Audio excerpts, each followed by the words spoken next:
Here's what I predict is going to happen. I fear this is the Archduke Ferdinand moment. There are those that are calling for revolution. This is going to spread, and most people don't even recognize it. Everyone is celebrating this Egyptian revolution. I don't think it ends well. I believe history is repeating itself now. Hello, America. I'm Scott Baker, and welcome to Glenn Beck For the Record. Thanks for being with us tonight. I always like to start with the fun stuff, the light stuff, like the caliphate. Yeah, we're going to get right into it tonight. Glenn's been talking about this for months. Last night on the Glenn Beck program, he warned you of a dangerous movement that has really moved through this country, showed you some truly shocking and disturbing video. It's just one of those things that you have to see to believe is happening here today. Now, we want to continue that conversation here today, the one that he began yesterday. But first, to be an active participant in this dialogue, you really do need to understand who and what the caliphate is all about. And you will, after you watch this story, filed by GBTV's Eric Stakelbeck. They're banned in Russia, Germany, Turkey, and much of the Middle East. It is no surprise that we see the world today in such chaos and in such misery. So, for the Muslims, it means that there lies a great task ahead of us. It means that we need to reverse the situation. We need to bring victory to Islam, such that Islam takes the rightful position of leadership of humanity. Yet Hizb ut-Tahrir is perfectly legal in America, even though the group wants to see the U.S. Constitution replaced by Islamic Sharia law. Hizb ut-Tahrir America is the U.S. branch of this radical worldwide Islamic movement. They're working for the return of the Islamic caliphate, or Khalifa, a union of all Muslim nations under the rule of one all-powerful leader. The establishment of the Khilafah is not a pipe dream. It is a reality, it is possible, and it's not only possible, it is imminent. And they're doing it in the heart of the American Midwest. Hizb ut-Tahrir America held its second annual conference outside Chicago this summer. Its leaders praised the so-called Arab Spring as the dawn of a new caliphate. Their message, death to capitalism. This ummah will continue to stand after the collapse of capitalism. Death to nationalism. Islam will be made supreme in the land. And yes to jihad. Your duty, brothers and sisters, is to lead change. Your duty, brothers and sisters, is to bring Khilafah back. Takbir! Hizb ut-Tahrir uses slick packaging to target young Muslims in the countries where it operates, including the U.S. and Britain. That's one reason analysts have called the group a conveyor belt for terrorism, operating openly in the United States. Eric Stakelbeck, GBTV. Glenn's been talking about this coming for a long time, and it looks like he was right. We have a clip we want to play for you of what he was saying months before this conference came to Chicago. Just listen to this. The caliphate is an idea that there will be one global regime. Jeffy, could you please ask Joe to send to Scott Baker at The Blaze and to glennbeck.com the screenshot we have of two things. One, a caliphate. It is a map of the world done by Muslim extremists and what they're trying to do. And then the second thing, I want you to send to the English and Arabic Muslim Brotherhood websites. Screenshots of those. Okay. One, a caliphate is a global government. And you know that's where we're headed. Everybody is headed now towards a global government. Well, so are the Islamic extremists, except theirs is Sharia law, and infidels will be beheaded. The Shiite Muslims, the ones in Iran, believe in, and not all of them, not the people necessarily on the street, but the real radicals, the revolutionaries and the people at the very top, are called Twelvers.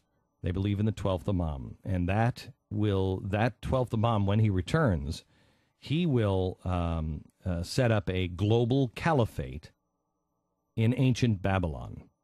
This one should gravely concern you because he has all of the earmarks in their own writings of an Antichrist or the Antichrist. I don't know if he is or not. But there are those who will just claim, he's the 12th Imam, et cetera, et cetera. And the way to get there is global chaos. O Allah, give me the strength to hasten the return of the promised one. That is the 12th Imam, and that is the way everyone in Iran in the leadership signs off on all of their speeches. They want a caliphate. The Sunnis, these are Egyptians and they are Saudis. The Sunnis also want a global caliphate, but they're much more, their arm is Hamas, but they're much more, through the Saudis, much more progressive. Just sow the seeds all around the world. You add on top of that the Marxist, communist extremists that are now sowing the seeds of the coming insurrection, and you have a ticking time bomb for the entire world. Egypt did not prepare for food prices. The Egyptian people don't have food and can't afford food. Many of them are out of work because the global economy and their government sucks.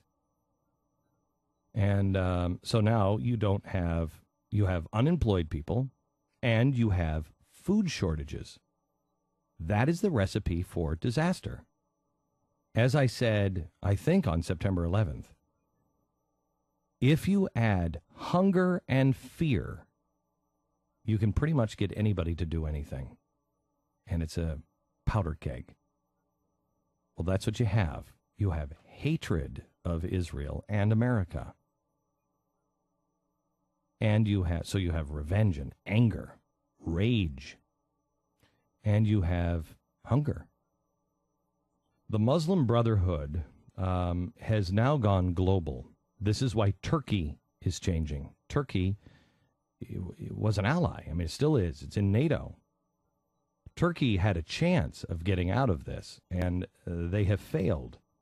Turkey now, we showed a quote from one of the Turkish leaders last night on TV that said, democracy, and this is important because you hear this is a pro-democracy movement in Egypt. In Turkey, he said, democracy is only a trolley that you ride until you get off at your destination. What is the destination? Joining me via Skype to talk more about the caliphate is the president of the Foundation for Defense of Democracies, Cliff May. Thanks for joining us. That sounds like a big job, defending democracies. What do you guys do? Well, we were set up just after the attacks of 9/11/01, and basically we try to understand the various Islamist and jihadi movements that have as their ambition the destruction of America, of Israel, of the West, and try to come up with policies that can better defend America and other countries that are under attack right now by these regimes, these ideologies, and these movements. So I'm guessing when Glenn started talking about concerns over the caliphate 6 months ago, a year ago, further back, you were probably not one of those academics or researchers saying, this guy is nuts. Were you concerned as Glenn was back then?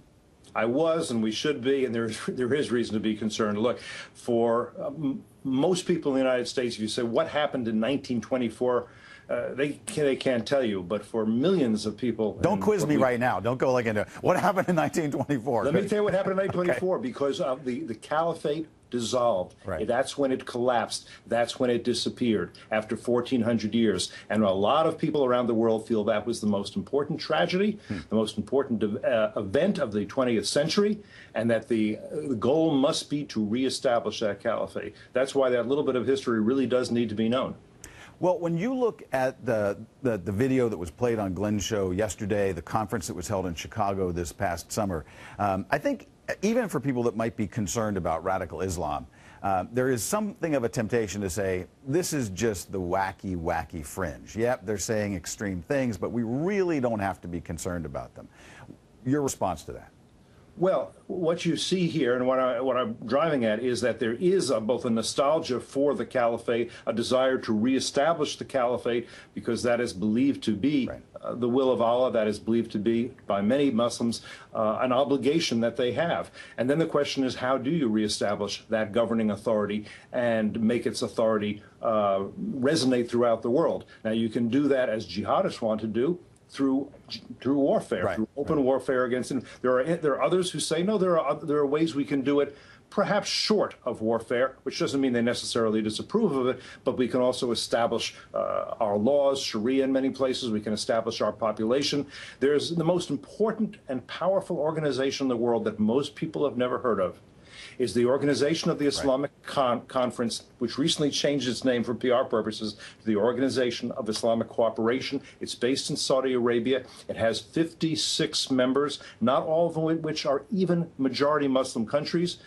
This organization could be the basis of a new caliphate. In fact, a woman, Bat Yor is her name. She's a refugee from Egypt. She's written a book and said this is the beginning of the new caliphate. It may not look like the Ottoman Empire. It may look more like the European Union. It may be bureaucratized, but it is an attempt to replace Judeo-Christian civilization and the dominance it has had over the past 100 years or so with something else where there would be, again, Muslims in charge. Those who want the caliphate are supremacists. You've heard of white supremacists. These are Muslim supremacists. They want to see domination of the world by Muslims. They think that is imperative, and they have various ways, strategies for going about that.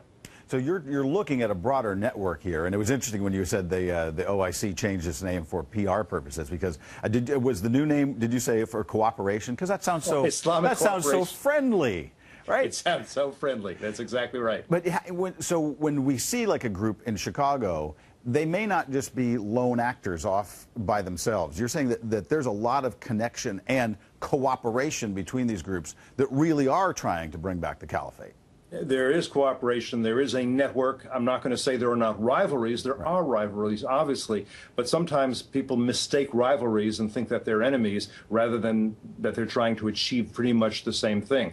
I would say that the regime in Iran and al-Qaeda are rivals. That does not mean there is not and has not been cooperation between them. In fact, what we've learned in recent months is how much cooperation there has been, and how the regime in Iran has also, for example, supported the Taliban. The Taliban was intended as an emirate. Within the caliphate, there would be various emirates, not nations as we know them exactly, but rather emirates that would be all part of the caliphate as they envision it, because the idea of loyalty to one's nation is seen as wrong, except at a minimal level, you need to be loyal to your religion. And the caliphate being the religious authority. I mean, think of it like the Holy Roman Empire. Think of it if priests and popes had decided we have to have political power as well as religious and spiritual authority, and this is how we're going to do it, and anything else we're going to fight against. That's sort of what you have among those who believe that political and religious and other powers must all be fused. How concerned do we have to be in this country when we see groups calling for caliphate? And should we be looking to what's happened in other Western nations and problems that are happening in Europe? Are there clues for us in Europe that should be warning signs for how we should be looking at these things in this country? Yes, absolutely. We're seeing what we're seeing, I'm afraid, in too much of Europe is immigration into Europe. And listen, immigrants can absolutely enrich a culture, enrich a country, as long as they want to adopt the mores and the culture that they're coming into, rather than being sort of colonies that don't recognize the authority of the country in which they are placed. Now, I would say the OIC, this organization of cooperation we're talking about, if you look at what they say themselves, they say that the communities of Muslims in Europe, they are part of the nation of Islam, the great Islamic nation, and that's where their loyalty must be. And there are whole communities, as you know, in Europe, places like Malmö, Sweden, that where there are Muslim communities, even the police and the firemen are not allowed in. They are really not in any way assimilating, even integrating into the culture, and they have high birth rates, and they see themselves, and a lot of, and some of the proponents of the caliphate who aren't necessarily in favor of a violent jihad say, we can take over Europe in time, through demography and through our loyalties. We can absolutely do this. Turkey is a big concern because Turkey is where the Ottoman Empire, the last caliphate, was dissolved in 1924. And right now you have, for the first time, not a secularist regime, but a regime that is increasingly Islamist, and that also sees itself as possibly a leader of the Muslim world, vying for that title with Iran. Those are Persians and Shia, and also with Arabs and Sunnis. You sort of have those as the three basic contenders in this battle for leadership.